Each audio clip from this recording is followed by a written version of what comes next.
আসসালামু আলাইকুম।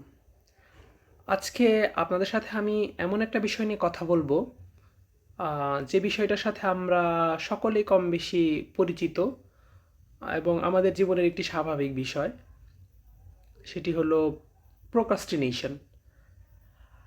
এই শব্দটির সাথে আমরা সকলেই কম বেশি পরিচিত। প্রোক্রাস্টিনেশন মানে বলতে আসলে কি বোঝায়? এর মানে হচ্ছে দেরি করা বা কোনো কাজ ফেলে রাখা। টিম উরবানের লেখা এবং টেড টক দেখে আমি যা বুঝেছি, আহ, এই প্রোক্রাস্টিনেশন আসলে এটি আসলে মস্তিষ্কের সাথে যুদ্ধ। এটা আসলে কোনো অভ্যাস নয়।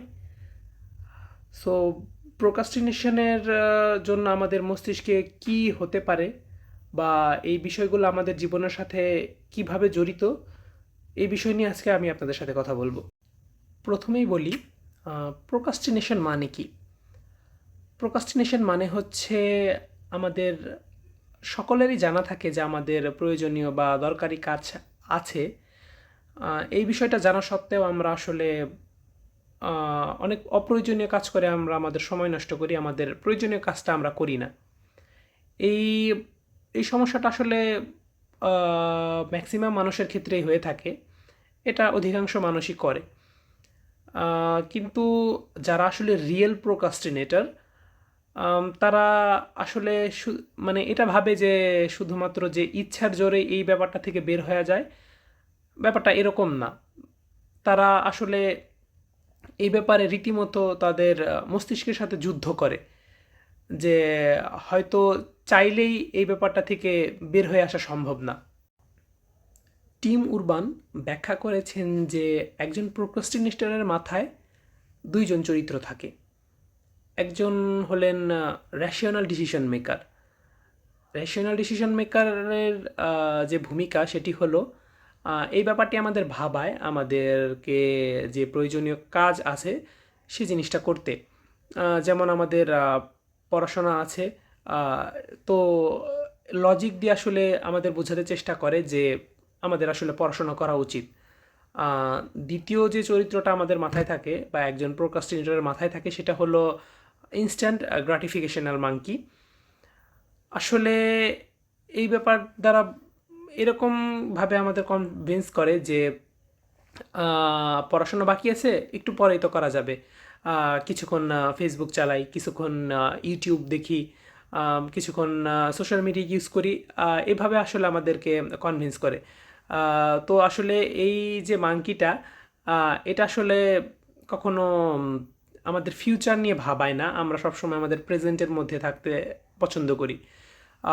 এর কারণে আমরা আসলে একটা ডার্ক প্লেগ্রাউন্ডে চলে যাই, যেখানে আসলে আমরা কোনো কিছু সঠিকভাবে করতে পারি না। যেমন আমরা যখন মজা করতে চাই বা আনন্দ করতে চাই, তখন আমরা ভাবি যে আমার তো পড়াশোনা বাকি আছে, আমি এটা কিভাবে করব। আবার মানে আমরা ঠিক মজাও করতে পারি না, আবার ঠিকভাবে পড়াশোনাও করতে পারি না। আমরা আসলে তখন একটা খুব অদ্ভুত একটা পরিস্থিতিতে পড়ে যাই।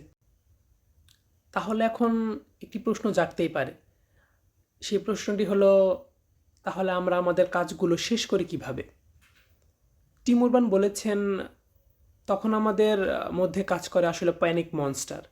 এই প্যানিক মনস্টারটা তখনই জাগ্রত হয় যখন আসলে আমাদের মাথার উপরে ডেডলাইনটা চলে আসে বা আমরা খুব তাড়াতাড়ি বড় খুব ক্ষতির সম্মুখীন হব এমন একটা সময়। তখন আসলে এই আমাদের মস্তিষ্কে কাজ করে যে আমাদের খুব তাড়াতাড়ি কাজটি সম্পাদন করতে হবে, খুব তাড়াতাড়ি শেষ করতে হবে। তখন আমাদের আসলে রেশনাল ডিসিশন মেকারটা কাজ করে। যেমন আমরা এক রাতের মধ্যেই সমস্ত পরীক্ষার পড়াশোনা শেষ করতে চাই, এক রাতের মধ্যে অ্যাসাইনমেন্ট শেষ করে ফেলতে চাই। আসলে এই প্যানিক মনস্টারটা যদি না থাকতো, তাহলে হয়তো আমরা আমাদের কাজটা নির্দিষ্ট সময়ের আগে শেষও করতে পারতাম না। তাহলে এইভাবে কি চলতে পারে?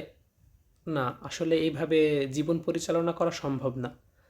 এর কারণে যেমন আমাদের সময় নষ্ট হচ্ছে, আমাদের মানসিক স্বাস্থ্যেরও ব্যাঘাত ঘটছে।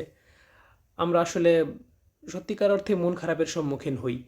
আমাদের এই সময় আমরা কোনো কিছুই এনজয় করতে পারি না।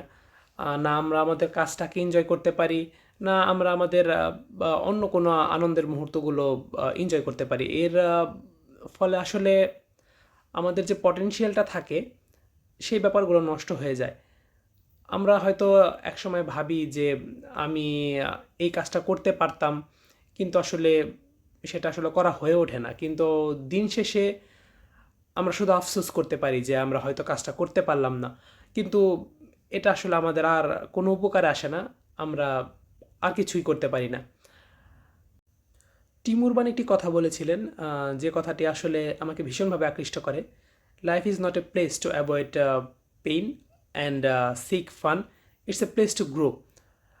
আসলে আমাদের এখন থেকে নিজেদের জন্য কাজ শুরু করা উচিত। নিজেদের স্বপ্ন আর নিজেদের ইচ্ছে এই সব কিছু বাস্তবায়ন করার জন্য আমাদের কাজগুলো করা উচিত। ধন্যবাদ।